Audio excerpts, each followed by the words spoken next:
Hi, this is Dark Journalist. Today I'm speaking with Catherine Austin Fitts, the former Assistant Housing Secretary, financial expert, and publisher of the Solari Report. Now, Catherine has an amazing track record of spotting trends and analyzing the deeper aspects of the economy. Her innovative grasp of what she refers to as the breakaway civilization and its impact on our everyday lives can help us to navigate the shifting landscape of modern reality. Now, for this special report, I've asked her to go into the darkest secret of the black budget, UFO technology. If you were looking for a cutting-edge conversation, you found it. Here we go. Catherine Austin Fitts, the UFO Economy.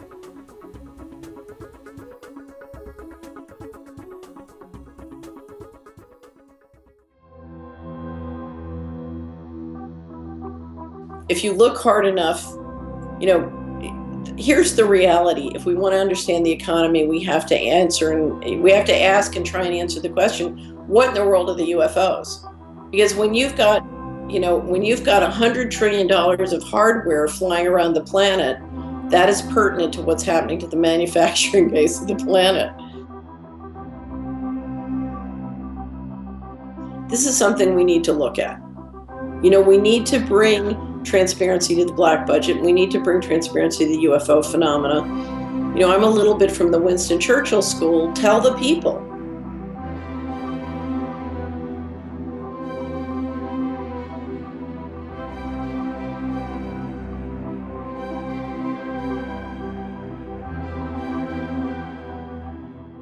Catherine, it's great to have you back. Let's start off with this term you've been using, the breakaway economy. Now, how does that relate to the covert financing of the UFO technology? We did a lot of interviews last year with Joseph Farrell and a variety of people to really define the breakaway civilization. We've got an ongoing conversation. Next week it's going to be Richard Dolan, but sort of an ongoing conversation of what is the breakaway civilization and what are the threads. Right. And in the wrap-up, I tried to integrate those investment flows into a notion of the economy, where it's going and why. And I got a lot of questions for more detail. Uh-huh. A lot of the people who are on the Solari Report are very, they're doctors, they're lawyers, they're investment advisors, they're financial. There's a lot of money managers. And so what they want is, let's break it down. So I've decided to do a breakaway economy part 1 and part 2 to help them integrate what we've been talking about on the breakaway civilization and integrate that into the day-to-day, because I can drive through Dallas and kind of see, oh, yes, they're doing this. And, I can kind of see it as it's laid out in the day-to-day economy, but it's difficult for many people to do that, to integrate it. So we're going to try and help them integrate it a little bit more. And of course, the challenge is we're all working with probabilities and likelihoods and conjecture. We're dealing with a lot of uncertainty. It's not as like the breakaway civilization files 10Ks at the SEC and we can just read their annual report. Oh yeah, that would Right. make life a lot easier. Yeah, it would. It would. Now, Catherine, I've seen many financial experts come out and say that collapse was around the corner, but you resisted that and focused on what you call a slow burn. Now, my question is, how do you navigate the pitfalls of making predictions and end up getting it right? Well, I think we're in a world where we need to be very humble because there's no way we can predict what is going to happen. There's no way we know. If you go back and look at my original audio seminars, what I did was scenario design, because I was brought up for portfolio investment strategy, strategic planning to use scenario design. Have you ever used scenario design? Do you know how it works? Tell us about it. You get together and you emerge what you think the key variables are and what possible scenarios of the future are. Okay. This could happen or this could happen. Because as an investor or as a management team, we want to be nimble. We want to be able, if things change, we want to be able to adapt and react quickly. So Sure. we use scenario designs. You come up with different scenarios of the future and you say, okay, well, anything's possible. And I want to make sure, I want to make sure my subscribers and investors are successful, whatever the scenario is. Yeah. And so I'm not invested in a particular picture of the future. I'm invested in my scenarios being successful in whatever picture happens. And the other thing is, I also believe we all need to embrace a notion of creating our world. So certain scenarios may be likely, but if they're not the scenarios that are the ones I would be most happy with, I have an obligation to manage my affairs in a way that contributes to a better scenario. So I think we all need to think of ourselves as people who have the power to invent the future, whether it's our own or the global peace. I'll never forget, I had a wonderful friend in the 90s who came back. She converted to Buddhism, and she came back from the sort of ceremony, and she looked very upset. And I said, "What's the matter?" And she said, "They say I'm personally responsible for world peace. How can I possibly accept responsibility for world peace?" But I think we all need to, envision ourselves as having the ability to contribute to world peace. So anyway, so I have a notion of we're inventing the future, but we need to be able to rock and roll. And so what I did in the early years is I started to do scenario planning. One scenario, of course, was the slow burn. Many of my subscribers were concerned about collapse, so that was a scenario. And what I discovered as we did that was, and I did portfolio strategy with a variety of different people, that there was a notion that the chances of collapse were much greater than I thought. Now, if you drill down, I was just at a wonderful conference last October out in Arizona, and everyone, was very much believing that the dollar was going to collapse or the economy was going to collapse. And if you look at the difference between their assumptions and mine, what it came down to was, what is the technology and the military and intelligence capability standing behind the dollar and standing behind the central management of the global economy. And for a variety of reasons, I've spent a lot more time looking at the covert side of that world and dealing with the covert side of that world. And that gives me a picture of an infrastructure that's far more capable of managing things than I think a lot of other financial commentators, believe. So I think it really comes, the difference between me and folks who believe in collapse is I have a lot more concern about the whole black budget world and what it can do. I would say the people who believe in collapse to a certain extent are more optimistic than I am. I can see that. Is that what you say? Yeah. Yeah. Sure.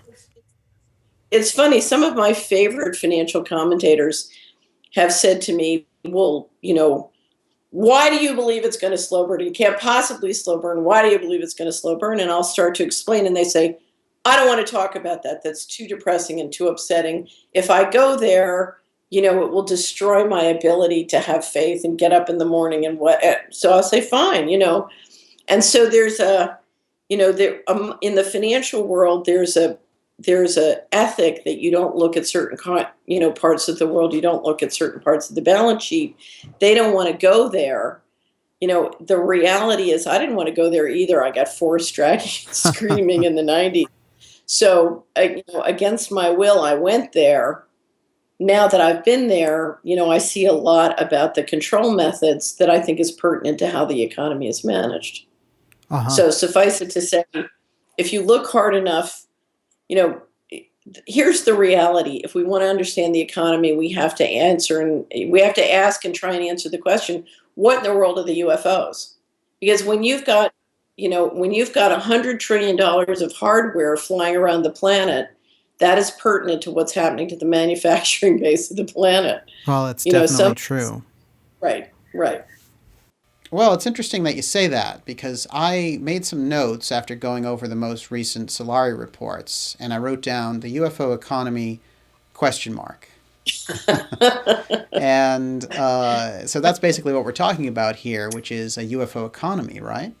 Well, here's the thing. I'm glad you brought this up, because I know you've had Richard on, and again, Richard's going to be on the Solari report next week. And that's Richard Dolan, the author of UFOs and the National Security State.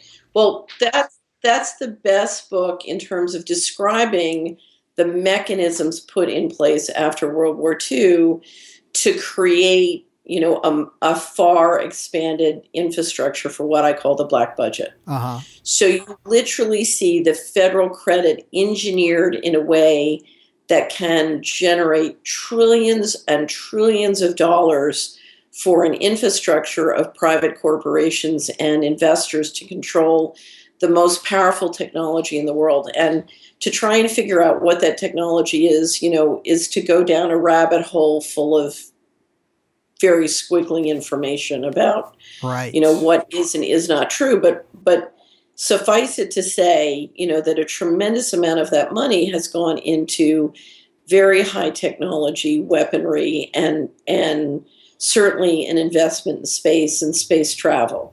Yeah. Now, what the truth of it is, there's nothing. You start to go down to try and map out that world, and what you get is you just get the unanswered questions of the black budget. But the reality is, if you look at our overt economy, the whole economy is being organized to maintain that secrecy and keep that funding going. Okay. And we've reached the point where the planet is literally being harvested to feed that economy, whatever the truth of it is, whether it's to build the trillions of dollars of hardware that's flying around the planet or to manage whatever the phenomena is. And that's why I think it's so important to bring transparency to the question and bring transparency in a serious financial way. Because when something is that important to government investment and government spending and then the management of the whole industrial economy, to me, it's a material omission to not bring it into the conversation, even if it's very hard to get serious information about it. But, I would say the difference between most people who, in the financial realm, who predict collapse and me is my analysis of the black budget and what you would describe as the UFO technology. Oh, yeah, the UFO economy. Or economy. That's Right. intriguing because you're tying in all the centralization that you talk about to space, a space program that's being developed with an incredible amount of public money, but is not subject to any public oversight. We can't see what they're doing, and so basically we're out of the loop. Right. Although in the last couple of years, the effort to interest the general population in space and space travel and investment in space has been explosive. Sure. So now it's quite the opposite. There is incredible effort to interest everyone in space. But would that be more on the private side than the public side, Catherine? Well, NASA, the Obama administration in 2010, 2011 apparently has changed. I don't understand the details of it, but has really changed the policies so that a lot more can happen on a privatized basis. And of course, you'll see all these different wranglings. I cover them on the blog. How are we going to create property rights in space? Who owns an asteroid? How's all this going to work as a legal matter? So that is unfolding before us. But there is now, with that infrastructure in place, or the basic sort of intention to do it in place, we're now seeing a lot more investment on the private side in space travel, space mining. It's started. Now, I think it's very early and very fragile, but clearly the efforts, if you look at the magazines I get and you read Wired Magazine and Popular Science and Popular Mechanics and the MIT Technology Review, and even fashion, the big new Chanel watch is moon phase. Yeah. And think about it, according to the sponsors, 200,000 people signed up to go to Mars last year, whereas in the first month or two of Obamacare, I think only 60,000 signed up. Oh, that's interesting. So apparently a one-way trip to Mars was more popular than Obamacare. Right, and who can blame them for that? Now, you've mentioned the secret space program as a possible solution for where some of this missing money from the federal budget is going. Do you think that the advanced technology is already having an impact on the economy? Well, sometimes you wonder. One of the reasons I got interested in the UFO phenomena was, imagine giving a laser gun to a Neanderthal man. And some of the things we're watching going on planet Earth look a little bit like that. Right. A group of people who've gotten their hands on technology, which is, you know, not something that's grown organically from within their own culture. It just got transferred over, and they're drunk with power from it. Well, So, let's go into that a little bit. Let's imagine a scenario where advanced technology came here and we somehow got our hands on it, reverse engineered it, like retired intelligence officer Philip Corso claimed in his book Day After right. Roswell. Although when you read his book, there's a line, that's like there's a wall, and he Yeah. he describes some things, but he doesn't go past that wall. Uh huh. So there's the censorship going on in that book. I can't.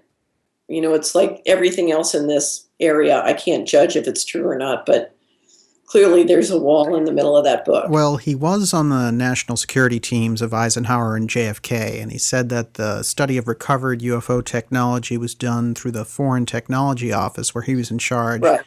of military research and development. So who knows? But so at least he had credentials to back up his Right. story. But this Foreign Technology Office, that seems an interesting place to study this material because it was probably harder to track Right. that way. So we know he had worked on these high levels. He was in these clandestine circles. So if we accept, that and these types of revelations, the scenario is this. They have this advanced technology. They hide this advanced technology. And that is what the black budget is all about. Is that where this conversation is heading as far as the breakaway economy, the UFO economy that you've been outlining here is concerned? I Yes, but key to that story is a moment in time when the government loses control of the most powerful technology. They keep financing it, but they no longer control it because it has to be kept within private corporations, which are not subject to the same disclosure requirements of government. So we have a moment in time when the most powerful military technology on the planet becomes controlled by private corporations and managed by private corporations. And that is a change in the governance system, which is very significant. Now, when do you think this took place approximately? Well, I think there's always been, I think the governance structure on planet Earth has always been private, and the governments have been, if you will, fronts. So I think in one sense it's always been that way, but you needed the governments to finance and own and control the military technology. Um, Unless, as you want to posit, if there was stuff off planet. But I think that happened in when you passed the 47 Act and the 49 Act.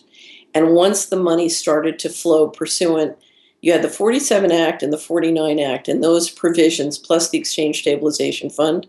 And when those came together with the funding of the CIA, you built the critical train tracks. And then when Bush got control of the enforcement line, when he became vice president, you then added to that through executive order the ability for all of that money to flow to private corporations. So you have the U.S. federal credit mechanism with all of the overt military behind it financing what is an unended, open, flow of cash flow for private technology development owned by private corporations. Then in the 90s, you lever that with derivatives, and now you're talking about money which is so fantastic, it's hard for us to contemplate it. But it's all privately managed and controlled. Now that feels like a scenario. Now you can use those milestones and just use a different scenario and say that the technology came from kind of Nazi development, for example, and that Right, we re-engineered the technology. And you look at it right, from this point of view that the advanced technology was there, and you use the same milestones of the creation of those things. So you could do it right, either way. right.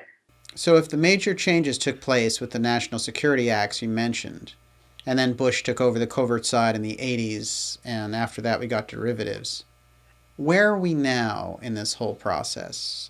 They must know that they can't keep the technology a secret forever. Well, I'm not sure they know that. I mean, from what I can tell, they've kept a lot of technology very secret, and it's very secret today. Uh huh. It's certainly not part of the mainstream understanding. I can see that. So, Oh, that's interesting. yeah. So I So things would go forward in the same way, with this wall of secrecy around these technological advances.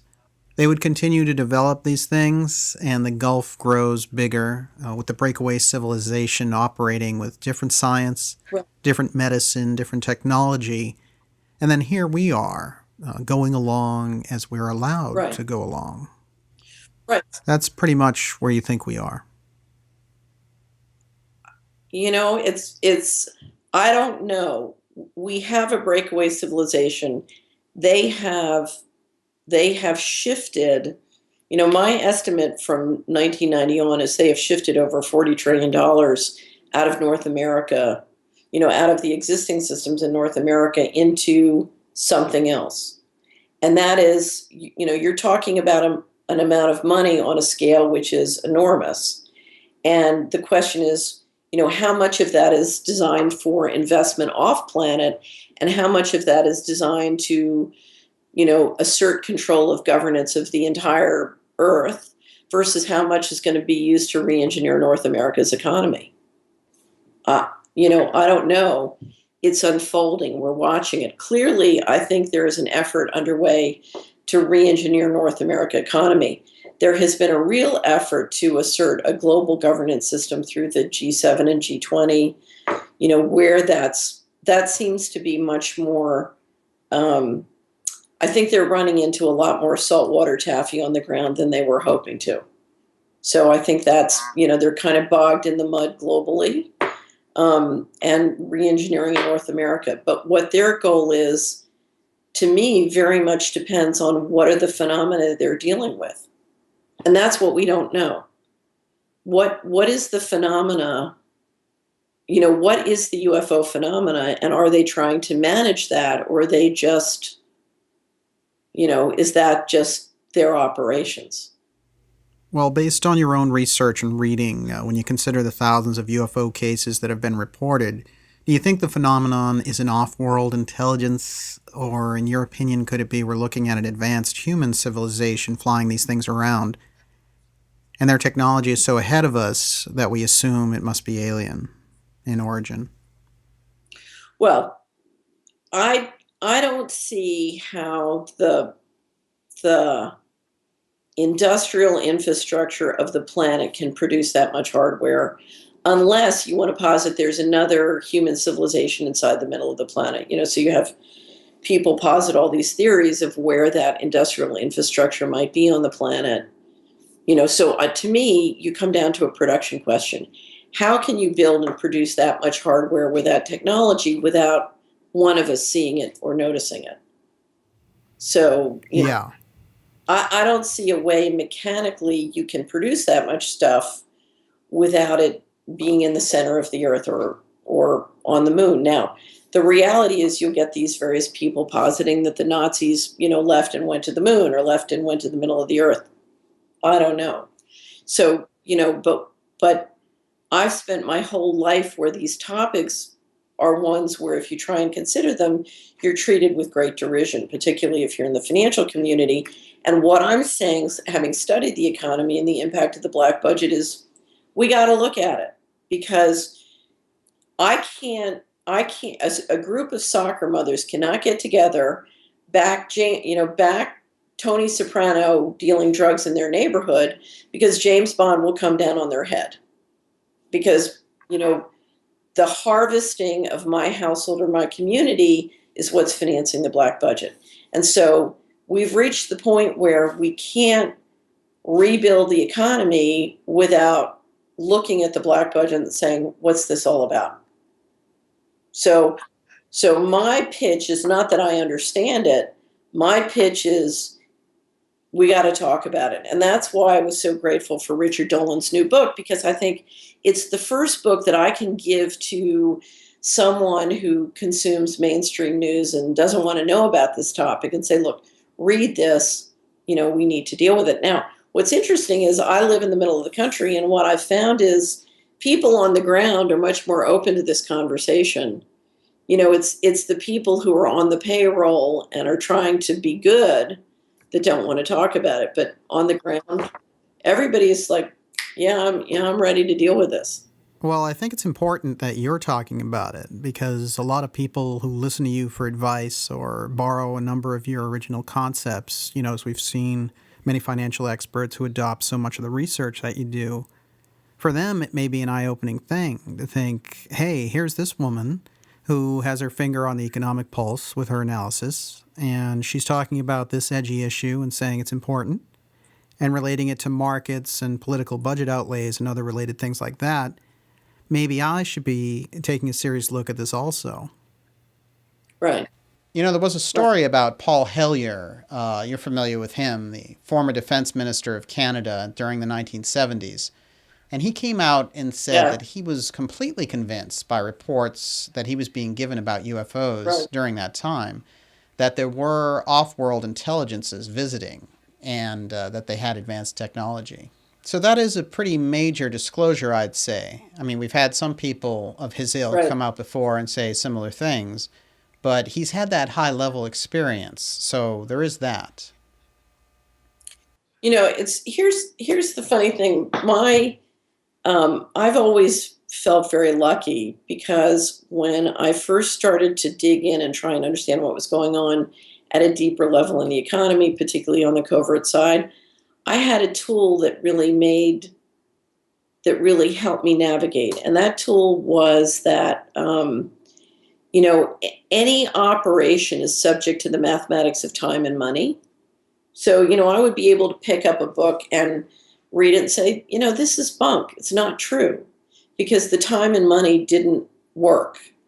And I'll never forget reading Gary Webb's Dark Alliance. And I said, this is true, because, he has no experience in government bureaucracies and enforcement bureaucracies, not like I have.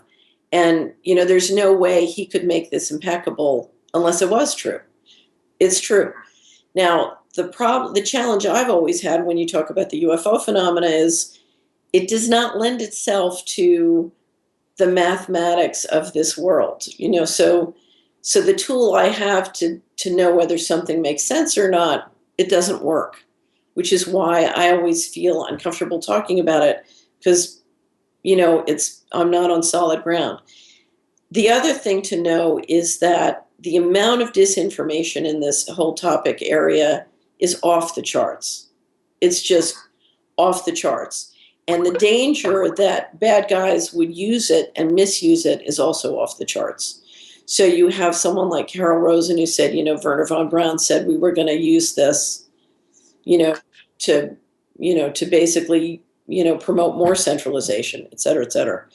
So that's why we have to be very, very careful. But I think every time someone like Paul Hellyer comes out, it gave me a lot of confidence, because he's saying, look, he's saying the same thing. We have to deal with this. And I never took that position until 9/11 happened. And that's when I said, if things are going to get this out of hand, we need to talk about the black budget. Because if you look at the official story, a lot of people fell into believing it because they did not understand what technology is available. And that's when I said, okay, we need to start, we need to have a broader understanding of the technology that's available. Well, they definitely pulled the psyop of the century with that ridiculous story they put out over the top of that, and got more mileage out of it than anything. Let's face it. But it is an interesting question, though, would be talking about the black budget now. What's the main funding mechanism for that at this point? What do you think it would be? What do you think they could be using now to fund this gigantic enterprise? Oh, well, it depends on whether it's one step or two step. I think the biggest supply of money is government spending and credit levered by a variety of different financial mechanisms. Certainly there's, and that includes insider trading and a variety of other manipulations. But I think when you combine the federal budget with federal credit plus the what you can do through the Exchange Stabilization Fund, I think that's, a pretty big source of cash flow. Not to say, but, if you've shifted out $40 trillion, and I'm just talking theoretically, you take $40 trillion, you put in an endowment, at 5% return, that's 2% a year, Daniel. Wow. Right? Yeah. Right? So that's enough to run a global government on a private basis. So it could already be installed in that sense. They could have already sort of created this endowment. Right. Because every now and again, you see these incredibly large transactions through these banks, and it's like, oh, 800 billion went through that bank. We're still trying to figure out where it all came from. Right. Well, that's why you'll see state governments that have a serious deficit, and then suddenly they're fine. They're in surplus. What happened? Where'd it come from? And so a lot of the different balances and rebalances within the system are very confusing. And I suspect that our vision of how cash flows move and the internal controls is very different than reality at this point. And, that's, if you look at, so if you take someone like Meredith Whitney, who said, 200 municipalities are going to go bankrupt, I think she was looking at the official train track. She wasn't looking at how, the hydraulic pump underneath the ground really works. Okay, so right. That was, she was the municipal bond equivalent of the collapse folks, not realizing, there's this other machinery here that can rebalance and adjust. Oh, yeah, right. Yeah. And that's just something completely hidden from public view. Right. One of the hardest things, one of the reasons I left Washington and started driving, I drive, a lot of the travel I do within the country is by car. I just said, look, I've got to price out the economy bottom up. So I would drive down the highway and I'd get off at the interstate. I'd start pricing it all out in my mind. It was like I had a giant spreadsheet and I was just pricing the cash flows bottom up. And what I realized, this was right during the telecom bubble and the internet bubble. What I realized is at that time, not now, most of the operations in an interstate, whether it was the motels or the restaurants, most of them were not financially economic. In other words, without stock market fraud and money laundering, you couldn't explain. It was really funny. There was one restaurant operation. I used to drive by it when I first moved down into the county where I live in Tennessee. And every day I would drive by and it'd be empty. Every day for a year. And finally, after a year, I saw a person eating in the front of the restaurant, and I stopped the car and went in just to make sure it wasn't one of those Balo dolls, I put a doll in the window. And I would drive to Philadelphia up and back, and every one of them, there would be, they were very common. They would be empty, and I would go in and I would talk to the staff, and from talking to them, I could price out what their overhead was for a year. So you had, on the way up to Philadelphia and back, I would pass 25 of these things, and not one of them, day, night, not one of them could be justified by fundamental economics. Oh, that's interesting. There was not enough. They were not generating enough in sales to cover their basic variable cost at the installations. With one exception, there was one up on Market Street in Philadelphia that had a booming business for some reason. And so, what I realized was that, that at the time between the stock market fraud and the money laundering, you had a certain portion of the economy which was completely symbolic. Anyway, but it was by driving around that I could start to finally figure out and understand what was going on in the economy. And that's the spooky thing. Without, fantastic access and really extraordinary amounts of money, it's very, very difficult to figure out hard statistics on our current economy.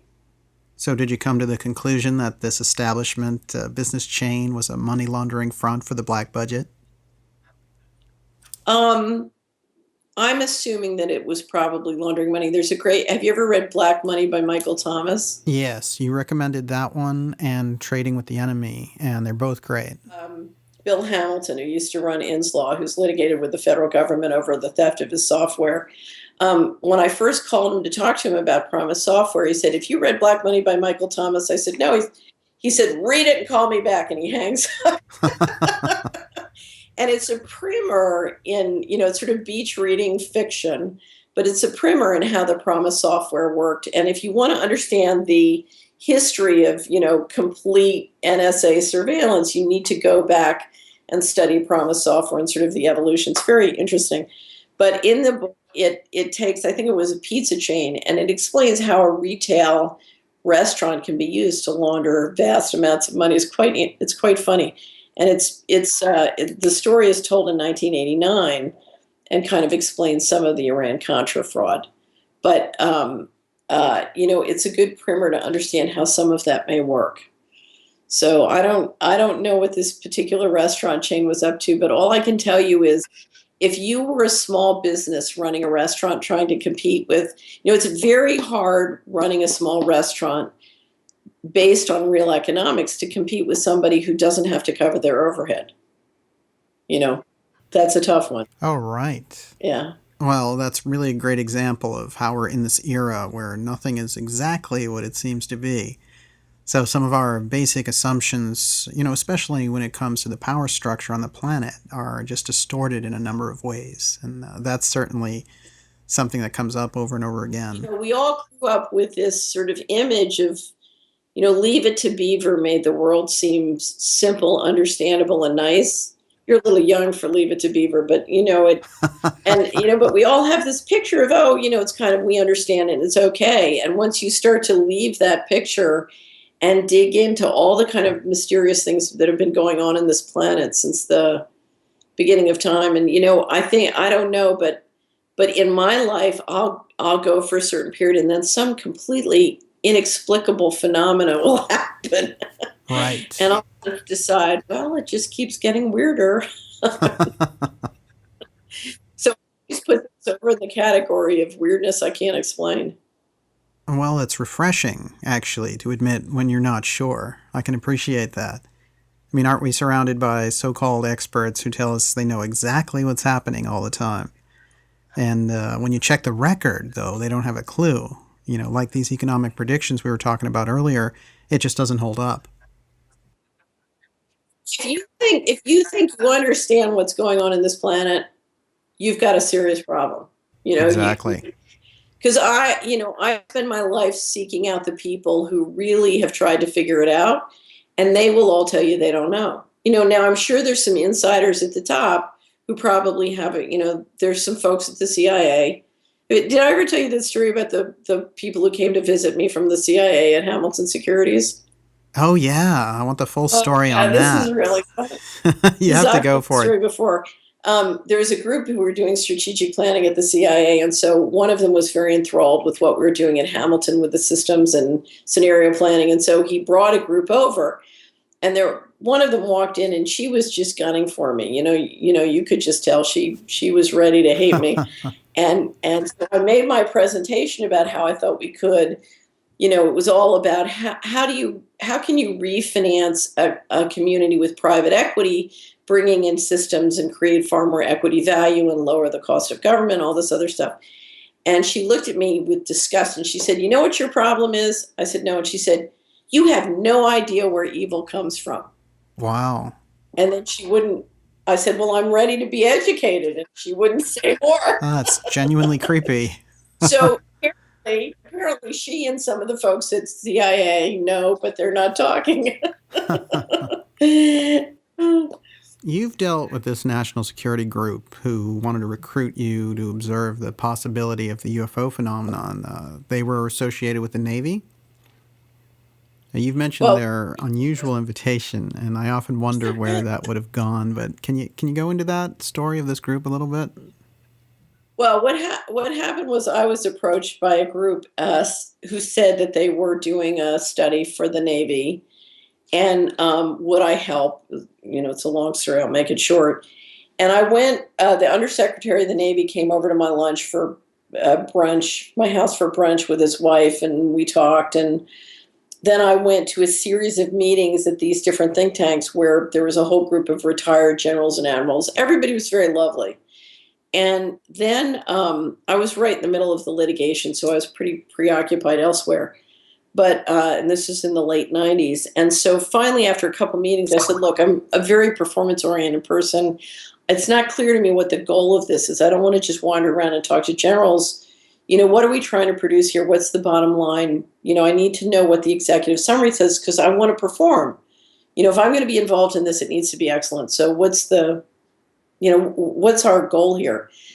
And he said, well, the Navy wants to understand what it means to their operations when the American people understand that ET exists and lives among us. And I said, I don't know that. I don't know that ET exists and lives among us. And he said, well, would you like to have lunch with some aliens? And I swear to you, I had a picture of myself checking out at the grocery store, and I'm looking at the National Enquirer in the rack, and it says, Fitz thinks she's lunching with aliens. And I thought to myself, oh, this is where they're finally going to get me. This is like a setup.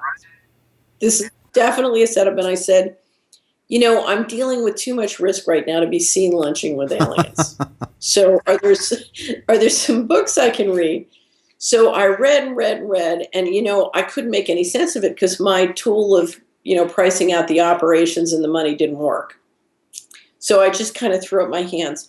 So then they asked me to join their board, and I went into the first board meeting, and it was really funny because the former head of the CIA was there. He was flipping up a pen, and I walked in, and there's like 10 guys sitting at the table, and the lead guy is across, and he says, my middle name is Austin. He says, Austin, welcome. And the ex-CIA guy flips his pen, and he just looks at me, freaked out. And that's when I said, well, I think, I know where part of my problem is. So he recognized your name, clearly. Oh, no, he knew who I was. Oh, yeah, okay. So, they never think what had happened, at least what I'd been told, was that I was going to be framed and there was nothing I could do. I'd be in jail shortly. Well, the frame didn't work. Subsequent frames didn't work. And then we were in the uncomfortable position where we had to sit at a boardroom and, look at each other. So he was shocked you were just walking around at that point. I guess I'll let him speak for himself.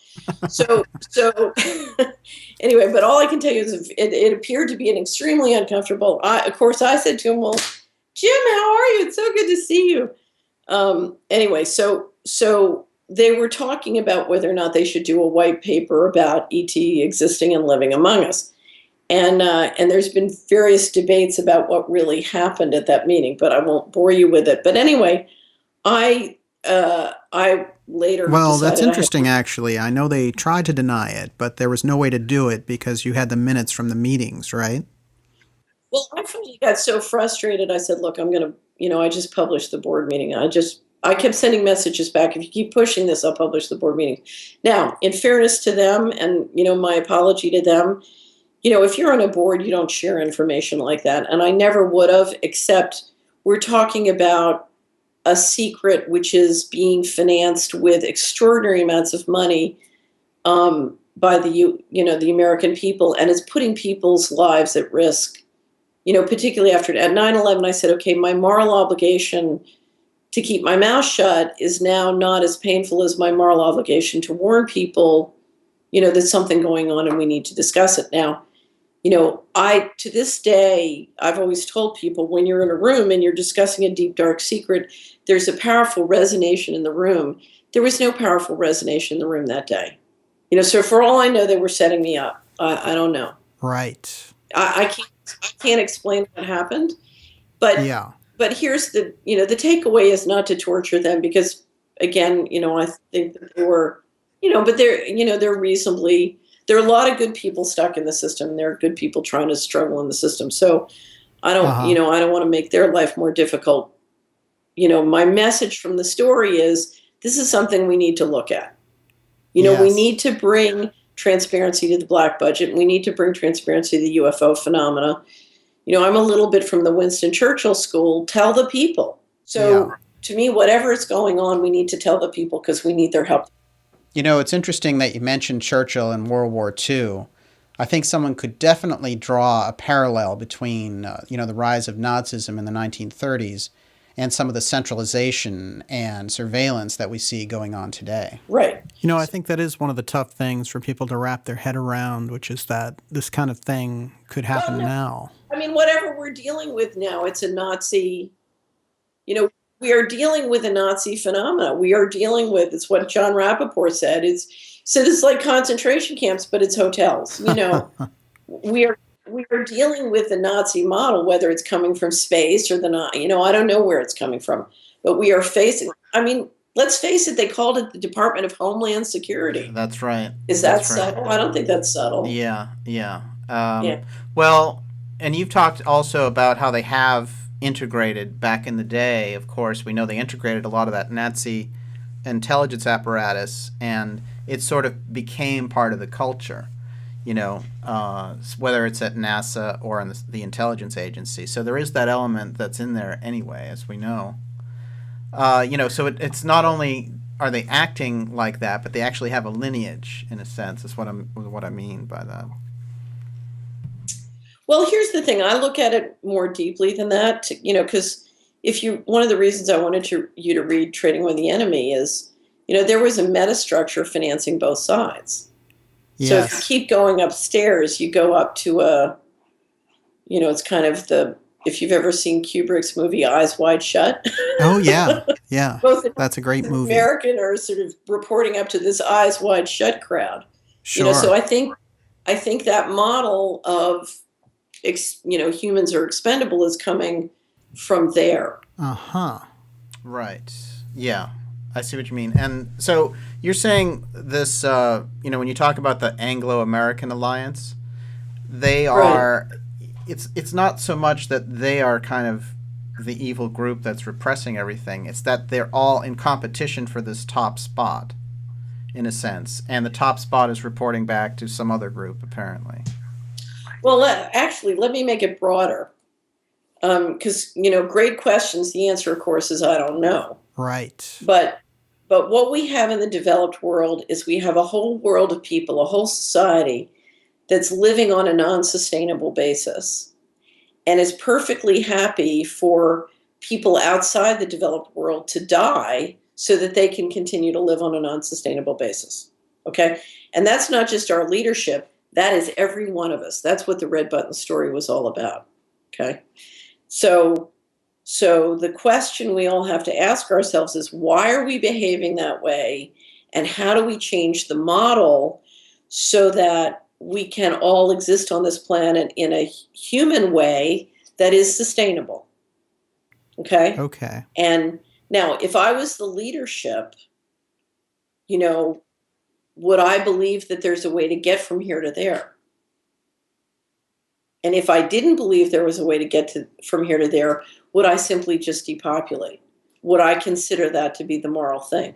I don't understand. I don't know the answers to the questions. But the question we all have to ask is not as who is they and what are they doing.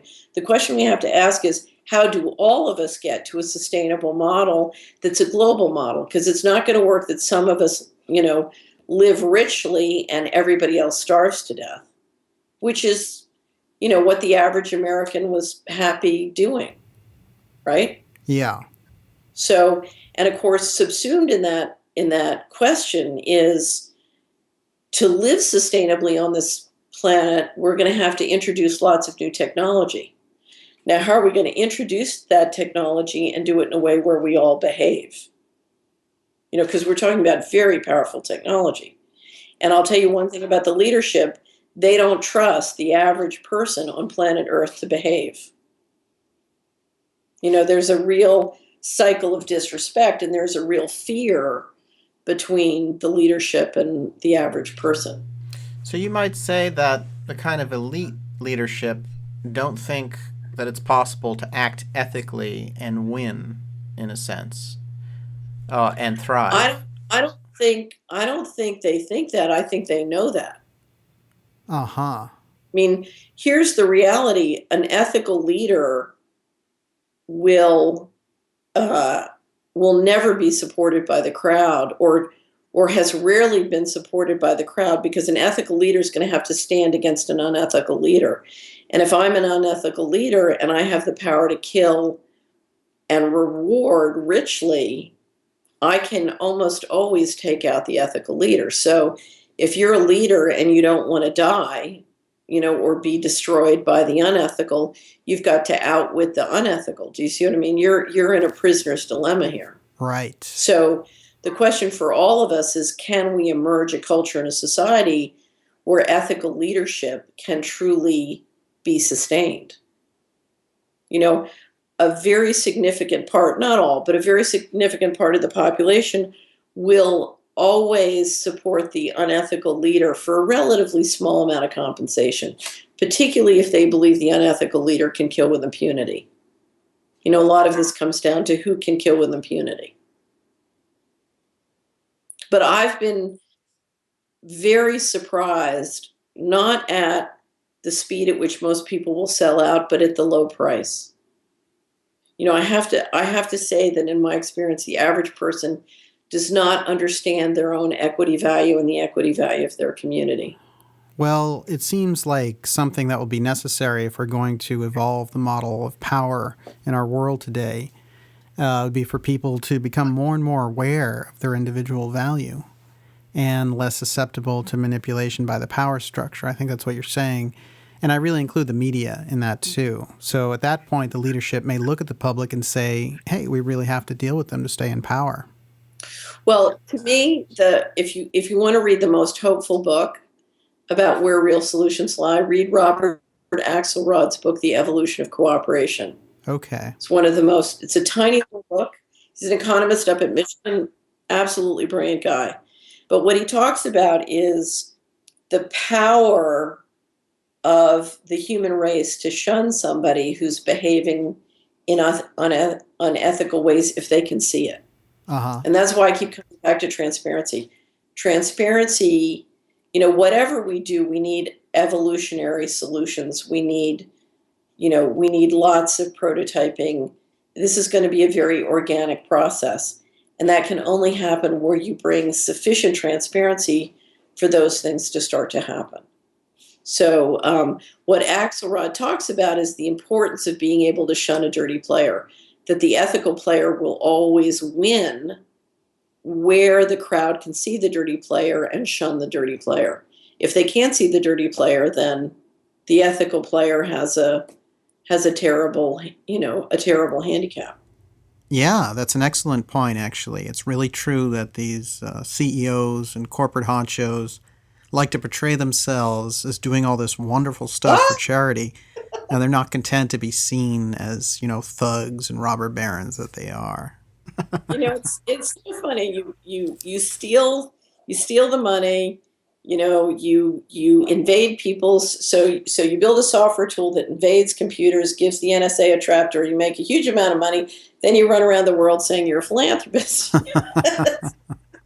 And, I'm always saying to people, they say, what can I do to really help the world? I said, you can go return the money that you stole from everybody. Right.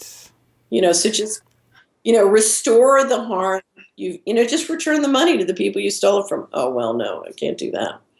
Yeah. So, yeah. Well, you often talk about how it's very important not just to talk about and rage on about all this money missing, but the idea of getting it back. Right. I think that's interesting Right. because you don't hear very much about that. Even in informed people, they never think about getting it back. Well, it's so funny because you see this has gone on for years. You see these conversations where somebody says, all the banks stole all the money in the housing bubble and we need them to go to jail. I was, no, we know. We need to get the money back. And I always tell people, crime that pays is crime that stays. Get the money back. Because if you don't get the money back, it's going to happen again because it worked. Yeah. Right? And Right. maybe they're sort of building up a new version of that bubble now, would you say?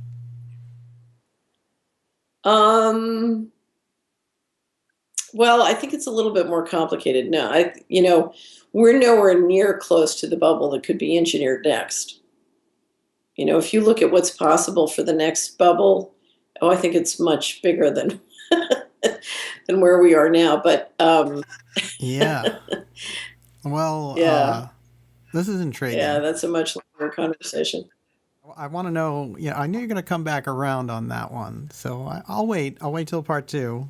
I definitely want to hear about the forces that are developing down the road, Well, that's for a sure. much longer conversation, but no, there's a much bigger bubble potentially coming. Hmm.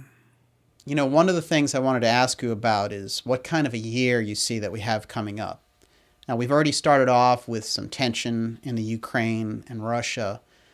How do you see the year playing out overall in terms of how people will fare economically and the world geopolitical situation? It'll be, I think we're coming into a situation where a lot of the money that's been shifted can now be reinvested fairly safely. But the pain of the change for the middle class that's disappearing is very significant. That's got tremendous political pressures coming into the election. Yeah. And what's happening is um, the combination of a secret breakaway civilization and an official story that makes no sense is really seems to be reaching a tipping point. So we're coming into a shift, and it'll be very interesting to see what happens. Well, I can see that Yeah. this is a very important and Yeah. crucial point in time for just about everyone. So just keep telling people the truth. Just Yes. we need dark journalists, so just keep doing what you're doing. Okay, yeah, I will. So, yeah. It's a Yeah. deal. So far, so good. Yeah. Oh, thank you. Well, one of the inspiring things that you're doing right now is going after this very complex issue of UFOs. And I know you've grappled with so many other complex issues from, budget fraud to entrainment technology and mind control and things like that. So your work to sort out the mystery of this advanced technology will be instrumental to solving This it. is an area where my tool, which is economy, it doesn't work. And it works to describe what's going on planet Earth, but it doesn't describe that phenomena. So I don't think I don't feel confident that I can sort it out. But I do feel that I can find enough people who can help me sort it out, and they can sort it out for the Solari network. So that's what I'm. Right. I hear what you're saying. It's almost like you're creating a kind of original think tank or a brain trust around the issue. And that way you can use the collective information. Well, I would say a risk manager. I always have to come back to money. If it doesn't create more equity, it's not worth doing. I can see that. So I'm interested. I'm not a academic. My beat is money. So I'm interested in how Richard and other people's work can help my subscribers, protect their assets, grow their assets. That's what I'm interested in. Right. You're getting that information and getting it to the subscribers so that they understand the phenomena and learn to deal with it in a serious manner, as opposed to this kind of glaze that the media's put over it so that no one will ever question it.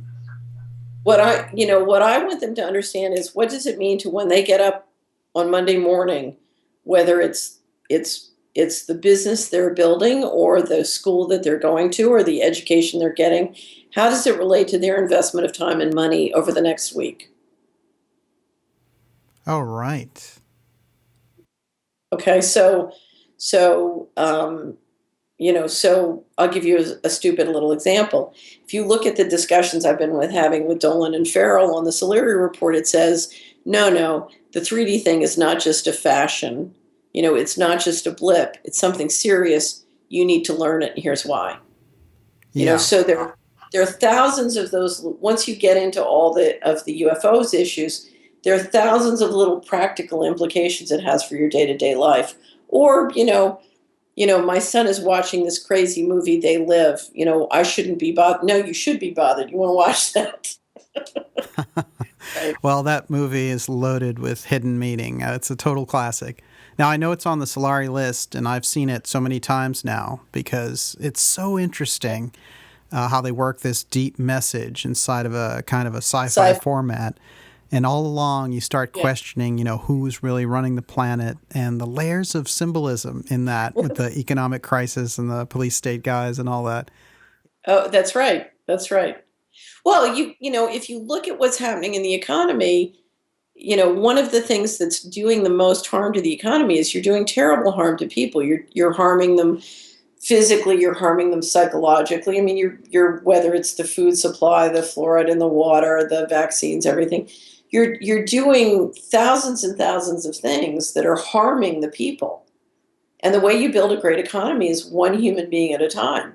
So if the people are not healthy and strong and thinking clearly with good skills and education, they're not going to be productive.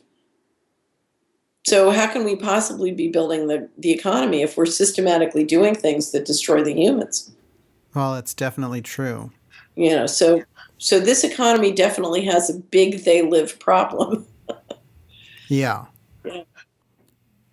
So it is that kind of environment. The things that we take for granted as being good for us are actually very hazardous. Of course, the food is a major one on that, especially with the GMO engineering, as we know. Right. We didn't even get into the Fukushima nuclear meltdown and its impact yet. I keep trying to figure out what's true and not true about Fukushima, and I don't feel that I have a new book waiting for me in the den on Fukushima. I keep trying to track it, but it's one of those situations which is pretty hard to figure out what the truth is. And a lot of these things you can kind of figure, well, within 80 or 90%, I know what's going on and what's true. This is one which is really tricky. Absolutely. Yeah. It seems just the sheer amount of this water that they dump is enough to cause a hazard. So we already know that there's a pretty major problem just based on that, I would think, as far as the ecosystem is concerned. Well, here's what we're facing, and it's much bigger than Fukushima. We're facing an environmental pollution challenge, which is just going to keep growing, growing, growing. And, to me, it just keeps getting worse and worse, which brings us back to the question of what is global spraying? Yes. There's a global part of the environmental pollution is we have a global spraying program. What is it? What's it doing? Why are we doing it? And the odds are they're not doing it for a good reason, right? Well, but here's the thing. I don't know that, Yeah. I guess I have a hard time. I don't know what's happening, but the one thing I will say is having worked with a lot of leadership, I cannot explain what's happening on the theory that the leadership are bad people or unfeeling people or uncaring people. Now, that doesn't mean I agree with them about everything. That doesn't mean I like them. I mean, make no mistake about it. The number one most profitable business on this planet is slavery. So we're talking about people who historically have practiced slavery. Right. So I'm not telling you that I love the leadership. But what I am telling you is I don't see the leadership as being, better or worse than the general population in my personal experience. That's all I can tell you. So I can't explain the world by the leadership being bad. So then the question comes down to, why are they doing what they're doing? Why are they behaving what they're behaving? What are they grappling with? So why are they doing the global spraying? Now, I can come up with a lot of theories that, say it's horrible and a lot of theories that say it's good, but I don't know. And the only reason why I'm very disciplined about this is I think if you want to get to the truth, you have to be very disciplined about saying, I don't know. And I get back to the scenarios, which is, so I'm saying this year, 80% chance slow burn, but there is some percentage chance it could collapse. It's the same with the global spraying. It could be a global program to depopulate, or it could be a global program to protect us from, climate change. I don't know what it is. I can't figure it out. But you have an unusually good antenna for these things. Would you say that? I mean, you do seem to get almost a sense as well as data that helps you kind of formulate, you could almost call it like intuition in that sense. Well, the global spring, from what I can tell, is happening in almost every place globally. So we have a secret project that is costing hundreds of billions of dollars that is being implemented across literally every sovereign government in the world. Now that's real power, right? Yes. That's real power, right? So every sovereign government in the world has agreed to go along with this. Why? Right. What's the reason behind that? That's an excellent question. Right. So that's kind of where we are on that, really, which is trying to answer that question. Right. But, my intuition is that this is there are only two ways you can do something like that, and that is everyone concurs that it's important to do, and that's enormous consensus. Everyone concurs to keep it secret, that's enormous consensus, or everyone has no choice. Someone has a Death Star. Yeah. So someone has a humanitarian goal which is inspiring everybody, or someone has a Death Star. Those are the two possible explanations. I don't know which it is. But you're leaning towards Death Star, I can tell. No, here's the thing. I am, I don't know how to explain it. I'm a person who has lived through, I don't know how to can describe it. The only way that you can gain the knowledge that I've been blessed with gaining is to live through millions and millions of circumstances which are, deeply weird, deeply frustrating, deeply dangerous, deeply painful. And the reality is you have to just keep going. You have to be open to saying, I don't understand yet. I don't know. Because what is happening is you're in a puzzle palace. You're walking around in a puzzle palace in the dark, and you're trying, you're an ant and you're trying to conceptualize the galaxy. Okay. So you have to have an infinite capacity to say, I don't know. I can know. I'm just going to keep adding information. And I think what I've discovered is that there are not that many people who practice that methodology. We want certainty. We hunger for logical answers. And so we leap and say, oh, well, it must be this. But we don't know. Yeah. Well, one of your great quotes that I've heard a few times come up in the context where you were discussing these mysteries that we're facing, especially around a secret space program and how our future is about the stars. And you said we need to leave Miceland. Right. And that really struck me as exactly right, because somehow we have to lift our awareness up and find out the real story of what's going on here. This is a terrible thing to say. At one point, I used to have these debates. I was always the one at the table arguing that we have to do the thing that's right by people. And there was one guy who used to say, he says, the mice will never thank you. The mice will never be nice to you. The mice will never, stop trying to do right by the mice, because the mice will never do right by you.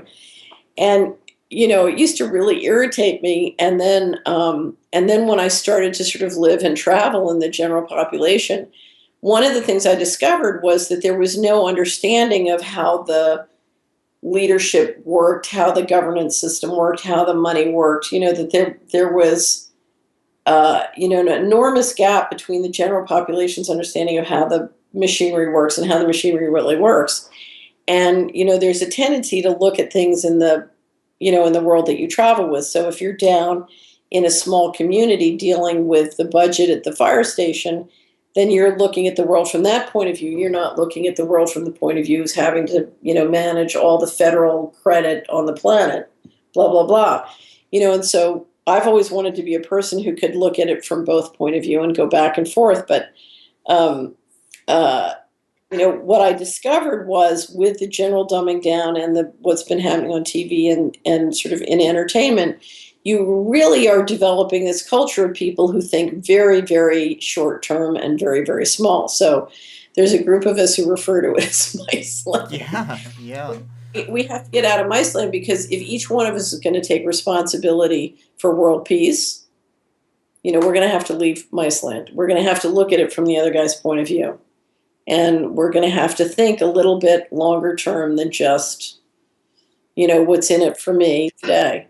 There's one of my favorite preachers has this great sermon where she says, everybody gets up in America and starts wandering around all day long saying, what about me? What about me? What about me? Well, that's definitely true. Yeah. So we're going to have to, one way or the other, we're leaving mice land. It's painful, but it's happening. So you can leave behind. And what you were quoting was, you're quoting Robert Dean, who I just love when he said, it's the destiny of the children in my family to travel the stars. I want them to have that destiny. So I say the same thing. I want the children in my family to have the destiny of traveling the stars. Well, you have a lot in common with Dean in the sense that you brought this information forward that people wouldn't really get their hands on, in a normal way. So he is really fascinating, and what a great quote that is. Yeah. He's a very smart, courageous man. Yeah. Have you ever read Ingo Swann's very little but interesting penetration book about? Yes, excellent. I love Swann. I love Swann. He's fascinating. And he did a lot of work for those government groups on this kind of remote viewing aspect of the alien factor. And what did you think of that? Well, the remote viewing I found interesting. Again, it's that whole area I don't understand. The thing I love about Swann is, he has a couple books on power, and Swann was someone who could see the invisible. So the greatest powers on our planet are invisible, whether it's the power of the financial system, which is kind of invisible to most people. But if you can posit a human morphogenic field, it's our knowledge is invisible, the money's invisible, the spiritual powers. I think the most powerful force at work on the planet is spiritual. But all of that is invisible. And Ingo Swann had this remarkable ability to see the invisible and to see how unimportant it was and to explain it in terms of its relationship to the material world. And so he had an extraordinary spirit, extraordinary gift, extraordinary intellect. So I always find him fascinating. But on the remote... He was very undercover, too, in a sense. He didn't put out the big best-selling books. He didn't do big tours and stuff like that. He was really somebody you had to really search out to get. And I always feel like those are the most important people somehow. Well, because I think Ingo Swann understood that, a lot of the knowledge that came to him because he was a serious seeker and came to him because he was a serious person. And I think, it's tricky because there is a very thin line between entertainment and trying to find the truth, being a serious researcher. And I think if you're going to get the benefits of receiving a lot of the information you receive, you've got to be careful. For some of us, we can't go too far into that entertainment space. Yeah. So, well, we've had some real heroes like Ingo who've come out and sort of risked their comfortable existence to open our eyes and share some of their experience on the other side of that looking glass. Right. And I think one of the things that can, I think, really make people feel better is, it's on one hand, it's depressing, but on the other hand, it's very inspiring. There have been so many wonderful people who have made an effort to tell the truth and do the right thing. I mean, hundreds, thousands and thousands and thousands. And it's hard for many people to fathom how many people have been stopped, harmed, killed, shut up, suppressed, censored, blah blah blah blah blah. Uh-huh. But there's so many. It's amazing how many people have all tried to do the right thing. So, and it's once you understand the techniques that have been used to stop them, it's pretty heartwarming to realize that all around, mice land aside, we can be pretty decent eggs. There is a lot of natural leadership going on. Yeah. Yeah. Oh, that's an excellent point, actually. But you pointed out in the Solari report, very well. That you're always highlighting stories about those kind of, sort of quiet heroes. So that's really important. The Solari report is one of the greatest things out there. I want to really congratulate you on it. It's really fascinating. Thank you. Yeah. And the audio archives are fantastic. I downloaded so many, and I just kept, going through them one at a time, and I'd get around to it. So I think I'm through 2012 now. Well, it's really funny because whenever I do a different Solari report, it's like different pieces of the jigsaw puzzle. And I say, okay, you need to listen to this one for this, and this one for this, and this one for this, because you're talking about helping people build a new paradigm, a new framework for how the world works. It's so different than what they had anticipated. Yeah. So, and to do that, they need to sort of fill in all these different pieces. But then they need to get comfortable for what it means in their day-to-day life. It has to be useful in their day-to-day life. And so that's a whole level of complexity that, most of us are not used to, dealing with. So anyway, so we plow through the complexity. Well, you've adopted this format of basically an audio briefing. And that's what it is, right? You're briefing people the way that you would your business team and giving them the facts. So, but you're also dealing with these incredibly edgy, kind of out-of-the-box subjects that are somehow relevant to your subscribers' everyday lives. So that's pretty unique, I think. I recommend for people who get the Solari report to find that very interesting episode on mind control that you did. Now, that's a great one of the best, I think.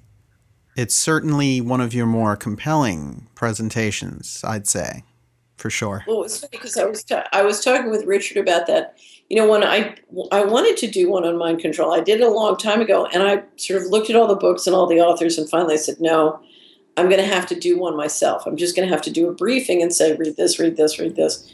So I go through the whole briefing on mind control, but Richard and I were talking about his new book, and this interview will go up next week. And so we got to the chapter on abduction, and I said, here's my problem. I've never read a report on that couldn't be explained by mind control. I'm not saying mind control explains it, but I couldn't, every one of them could be argued as a mind control story.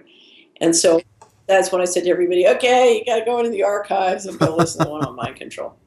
Now, it's the reality is when you get to what I call control files, and mind control is a subset of control files. I'll never forget when I first started to sort of talk broadly and talk on radio, people would say, oh, well, we have to go and talk to our congressman. And I thought, well, you can lobby your congressman all day long, but he's got to do whatever the guy who, has his control file tells him to do. Exactly. And people couldn't understand that. They couldn't understand the concept of turning somebody into a puppet or a slave with a control file, let alone with mind control. That was a whole new. Now, can you just briefly describe what a control file is? Well, sure. Everybody knows J. Edgar Hoover and his dirty pictures. So it was rumored that Hoover had files on people and he had pictures in them. And of course, this is the power of the NSA surveillance technology, because now you can build high-speed, low-cost control files on everybody. Right. So we see them cheating on their spouses, doing drugs, whatever it happens to be. Whatever it is that you don't want other people to know, whatever secrets you may have. Teenage hookers. Who knows? Right. Anyway, but a control file is basically the J. Edgar Hoover file with dirty pictures. And the reality is once you get a control file on people, they have to do whatever you say. So it's a very efficient, personnel mechanism if you're running the breakaway civilization, because the question is, how do you get all these people to do things which are illegal? And what's always amazed me is how easy it is to get a control file on a person. And once you've got it, how easy it is to get them to do all sorts of things that their own families can't fathom that they would ever do. I can see that. So, to me, the whole, and I did a lot of stories last year about how the NSA has replaced the Vatican as the ultimate control file generating system. Because the storefront church and the confessional can no longer outcompete, AT&T and NSA teamed up together. Yeah. Unbelievable. And you've talked about the dangers of turning all of the NSA activity over to these corporations and letting them hold the data. That's just as dangerous as them having it in the first place. As a legal matter, a government agency has an obligation to the American laws and people and disclosure requirements, and a financial dependency. Congress still counts for something, and when you pull the NSA out and you put in private players who don't begin to have the same legal commitments and obligations, you get you're talking about a privately owned and controlled police state. And that's pretty scary. Yeah, right. That's really zero accountability. Right. So I'll take the NSA any day of the week. Any day of the week. Over the shadow corporate state. Right. Because I find, if there are still, if there are still people committed to the greater good in working in this country, a lot of them, in my experience, are in the military. So, so I would rather hang my hat with them than with some of the, the private companies are just, their incentive systems and the strictures on them are in a very different place. So. I really don't want an invasive surveillance system being run by Enron. I really don't. Oh, God, what a horror show that would be. We remember those guys. Or say it this way, Daniel, what a horror show that was. Yes. Not will, was. Right. Excellent point. Right. Well, since we're on this topic, can you give me your impressions of Edward Snowden and some of his revelations? Well, I don't know who facilitated Snowden happening and what their goal is. On one hand, all transparency is good, so I'm glad it happened. On the other hand, this doesn't necessarily get us to a better place. So we'll just have to see.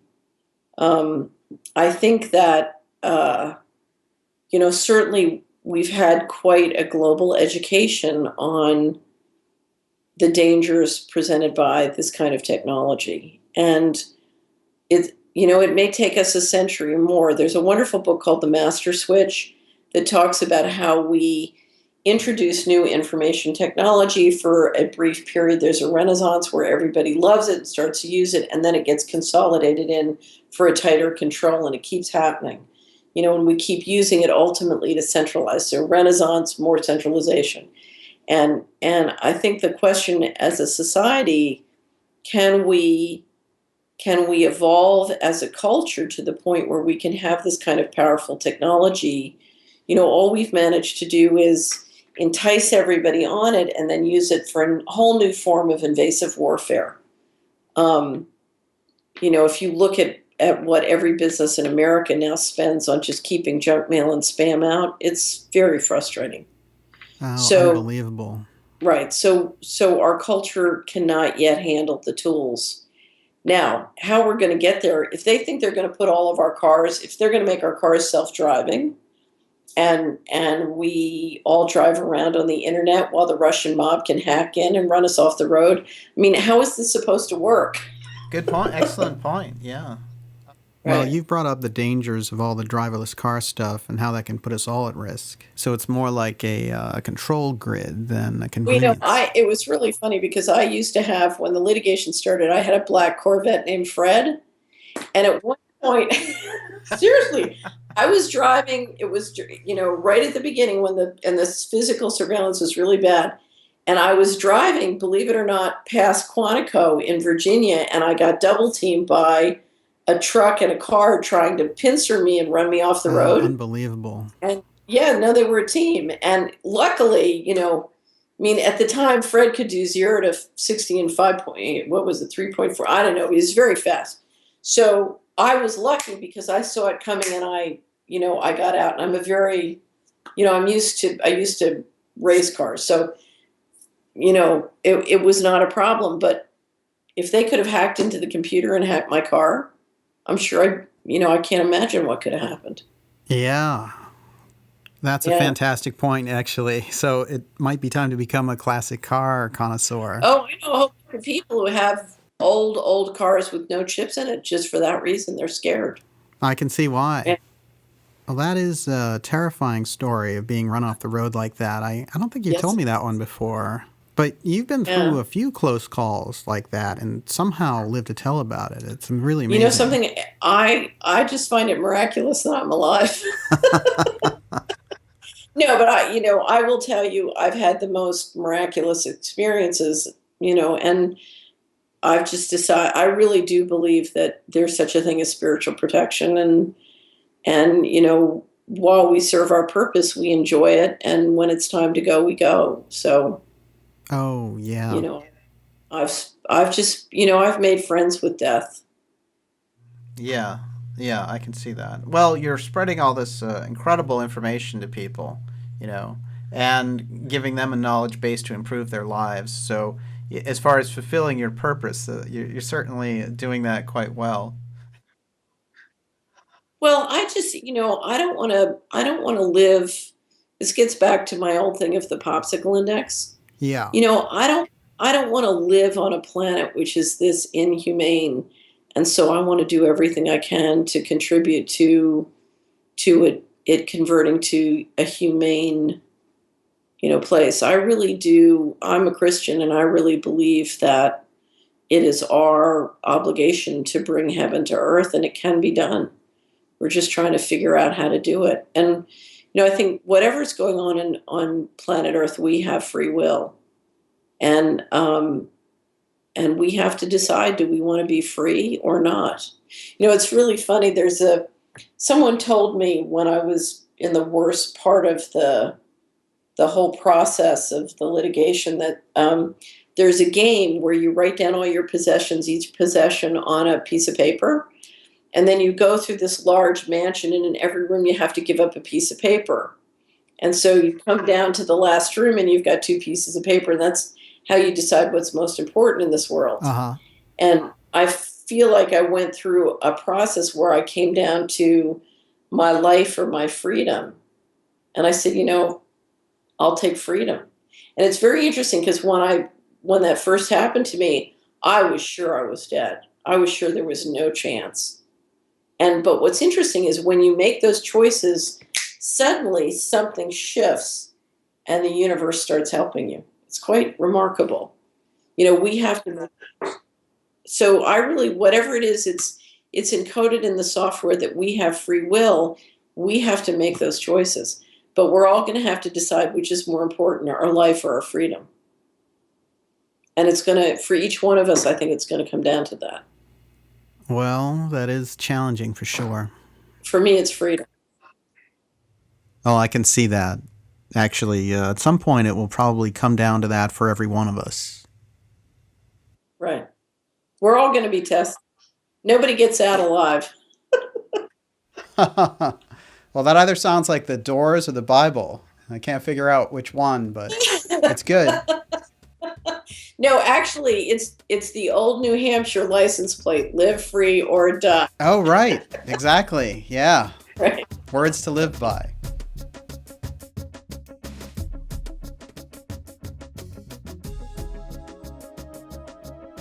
Thank you for joining me for this fascinating overview on the UFO economy with Catherine Austin Fitts.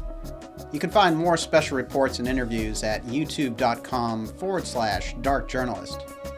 See you soon.